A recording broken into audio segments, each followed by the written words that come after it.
estábamos adelantando al principio del programa de hoy, vamos a estar presentándote unas jornadas sobre celiaquía y derecho, las distintas formas de tratar esta enfermedad, la celiaquía, y las diferentes aristas. Y para eso hoy nos visitan aquí en nuestro programa María José Lescano, que es titular del Juzgado de Garantías de Joven número 1 y secretaria del Instituto de Derechos del Niño de la Facultad de Ciencias Jurídicas y Sociales, y también Alexandra Di Iorio, que bueno, está en la organización también de estas jornadas. Y gracias, chicas, por venir aquí a visitarnos. No, gracias a ustedes. Bueno, en principio coméntenos cómo vienen trabajando la organización de estas primeras jornadas de celiaquía y de derecho.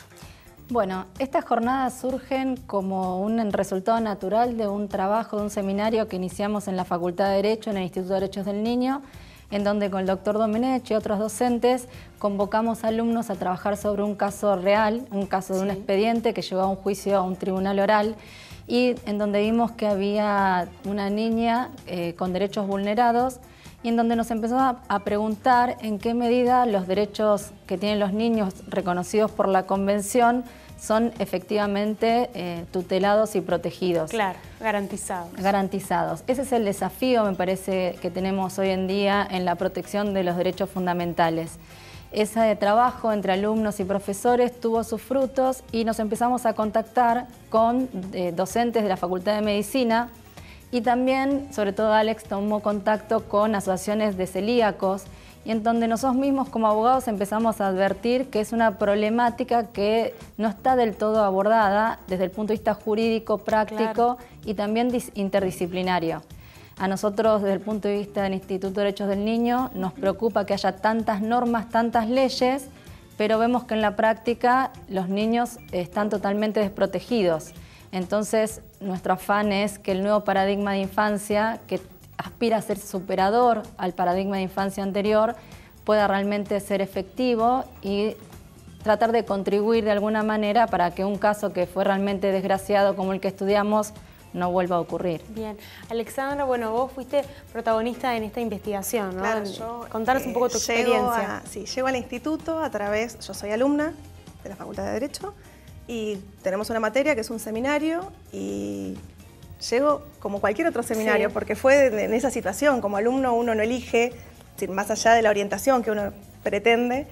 Llegué al seminario, que fue bastante atípico, porque éramos pocos alumnos, era muy personalizado, no solamente se hablaba de derecho, como María José, había otros profesionales que nada tenían que ver con el derecho, que después, como resultado, sí tenían que ver. Claro. Mi trabajo final, que también está volcado en la jornada, me hizo tener contacto con un montón de personas que estuvieron vinculadas al caso, porque también para nosotros fue un tema, pues yo nunca había tenido contacto tan directo con un expediente. Bien, estamos hablando de un caso, y si nos pueden recordar un poquito cómo fue de una nena, ¿no? Claro. Bueno, en realidad, ustedes saben, el doctor Domenech es titular de un juzgado, de un tribunal oral, y bueno, llega a juicio la imputación penal de una madre por abandono de personas seguido de muerte de su hija. Fue tan dramática la causa del expediente que finalmente en esa causa la fiscal desiste de la imputación porque consideró que la víctima, la niña que falleció, había transitado por un montón de instancias estatales y no estatales, y la verdad que no fuimos capaces todos como sistema, como adultos, de poder escucharla realmente y de que el derecho con todos sus resortes pueda actuar en tiempo oportuno. Entonces, esa causa a nivel penal o procesal no tuvo ninguna continuidad, porque al desistir la Fiscalía la causa se archiva, pero realmente la historia de esta niña nos impactó sobremanera. ¿La niña no fue atendida de una manera adecuada? Hubo muchas situaciones, pues también la celiaquía como enfermedad, digamos, no digo sea novedosa, pero realmente empezamos ahora a hablar de estas cuestiones. El hecho ocurrió varios años atrás. Entonces también nos cuestionamos desde el instituto que si para los niños que están en situación de vulnerabilidad es dificultoso acceder a ciertos derechos, cuánto más dificultoso es a una niña que tiene un problema de celiaquía, en donde sabemos que las personas que padecen esta situación tienen barreras realmente importantes para acceder a la información, al acceso de los programas de asistencia y hasta también, aunque parezca, no sé, poco creíble, en nuestra ciudad existen dificultades de acceso, hasta incluso de tránsito o de accesibilidad por el solo hecho de no poder acudir con un ómnibus o con un colectivo o con un taxi o algo de alguna manera a un lugar para pedir asistencia. Entonces, el estudio pormenorizado académico de ese expediente nos llevó a cuestionarnos qué cosas tendríamos que prever para que los derechos de los niños puedan realmente ser satisfechos en su integralidad y no solo quedarnos en la declaración formal de esas prerrogativas. Bien. Bueno, la celiaquía, como vos mencionabas, es una enfermedad que si bien hace tiempo que se dio a conocer, que se está tratando y demás, hace muy poco que se empieza a adaptar la sociedad en cuestión de alimentos y demás. Si les parece, vemos unos datos con mi compañera Belén y enseguida regresamos al piso. Bueno, vamos a ver unos datos, como comentaba Abel, sobre la celiaquía en nuestro país. En Argentina, la celiaquía afecta al 1% de la población. Alrededor de 400.000 argentinos son potenciales consumidores de productos libres de gluten. También, en los últimos 6 años, la cantidad de alimentos y bebidas TAC pasó de 1.400 a más de 10.000. Y hay unas diferencias de entre un 20 y un 300% en los productos que son más caros etiquetados sin gluten.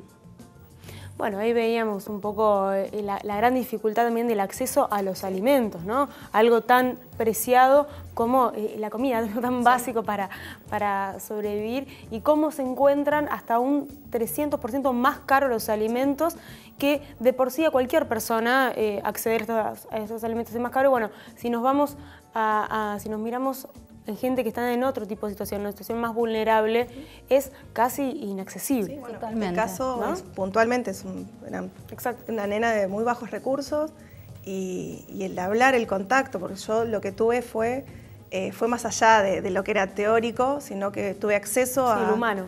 Sí, también tuvo mucho que ver el colegio, tanto la directora de la escuela como sus maestros. Llegaron hasta ellos a hacerse cargo y poder internarlas, porque no tenían respuesta de ningún lado. Si la nena termina estando internada porque los maestros lo sugirieron. Entonces también hablamos de eso. Sí, a través como de la escuela, tal vez la familia se entera de que la nena tiene un problema, que es la celiaquía y cómo tratar, ¿no?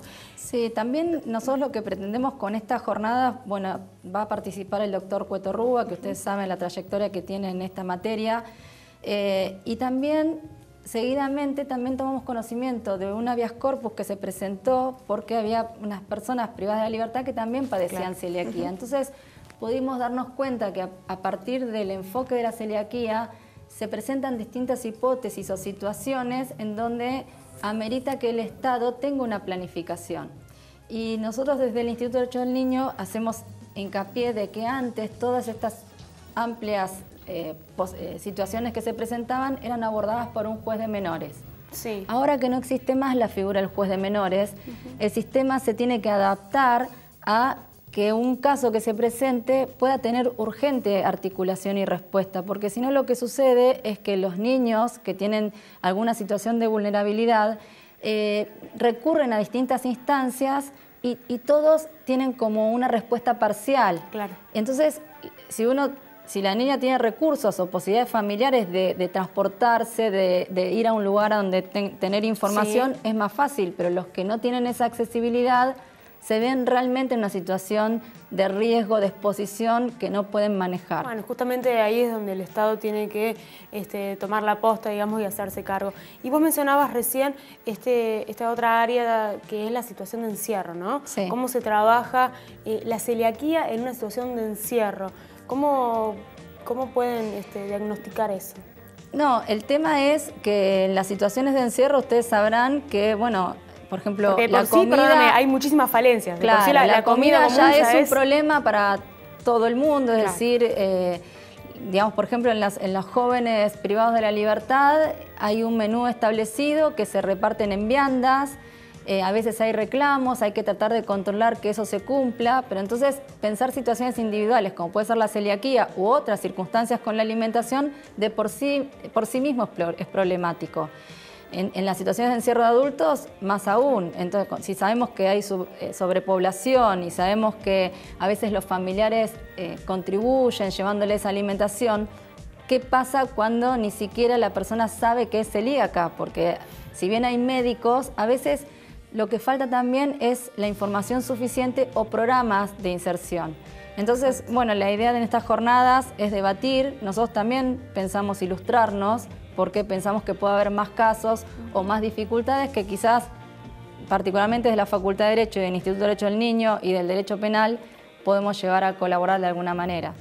Bueno, justamente eso, ¿no? Les iba a remarcar cómo, además que el Estado debe garantizar estos derechos del niño y demás, cómo la universidad pública que siempre defendemos, también se hace cargo de un montón de situaciones que atraviesan, que son para la sociedad. Entonces, bueno, es ejemplar este tipo de actividades, como lo vienen trabajando además desde el instituto, ¿no? Sí, la iniciativa fue del doctor Domenech y la verdad que cuando empezamos el seminario con un expediente real, los mismos alumnos no sabíamos, empezamos a recorrer el camino juntos. Claro. Y dentro de esa mirada del expediente, que el expediente es una fuente de información muy importante, en donde no solamente la investigación jurídica es importante, sino distintas áreas de investigación de la universidad podrían encontrar un buen recurso para explorar la realidad social y para pensar nuevas respuestas, ¿no?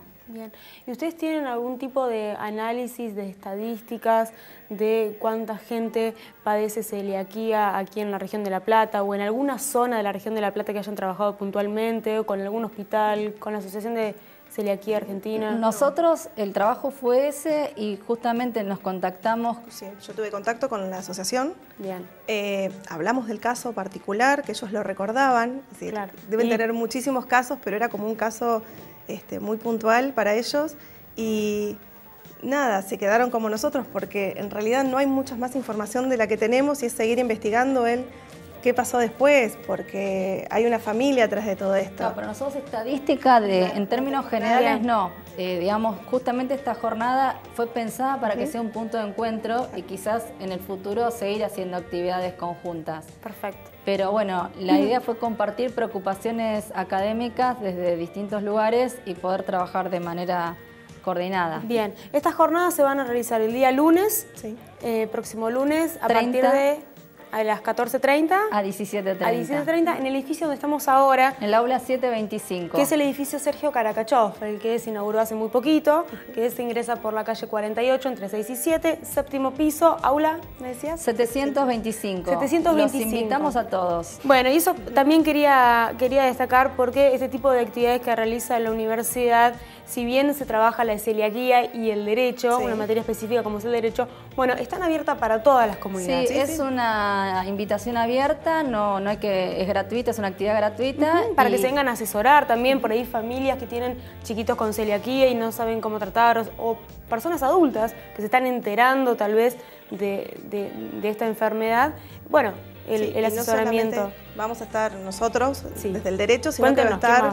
No va a estar el doctor Cueto Rúa, que es especialista en celiaquía, así que cualquiera que necesite una información o algo, él se las va a brindar porque yo que tuve forma de acercarme a él con respecto al trabajo de seminario, escucharlo y leer lo que propone, da una nueva mirada. Seguro. Que no la trata como una enfermedad, sino que tiene otra mirada, que el alimento no solamente son las harinas. Bueno, ahí va también. Y hay frutas y carnes y hay otra posibilidad también. Exacto, porque todo esto también trae aparejado el tema de decirle a un nene, si nos vamos a los niños, ¿no? Sí, puntualmente sí. Vos tenés celiaquía, entonces, ¿qué es para un nene tener celiaquía? ¿Qué implica todo el contexto en el jardín, en el colegio? Ir a un cumpleaños y ver que no puede comer lo mismo que comen los compañeritos. Entonces, también tiene todo un trabajo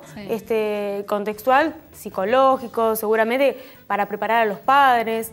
¿No? Es un punto de partida. A nosotros desde el Instituto de Derecho del Niño, además de la celiaquía, nos importa poner el acento que existen nuevas figuras como el abogado del niño, es decir, nuevas instituciones en donde las personas pueden acudir para reclamar por el reconocimiento de derechos. Claro. Entonces, en el caso de la celiaquía lo pueden utilizar, pero también en otras situaciones que se puedan presentar.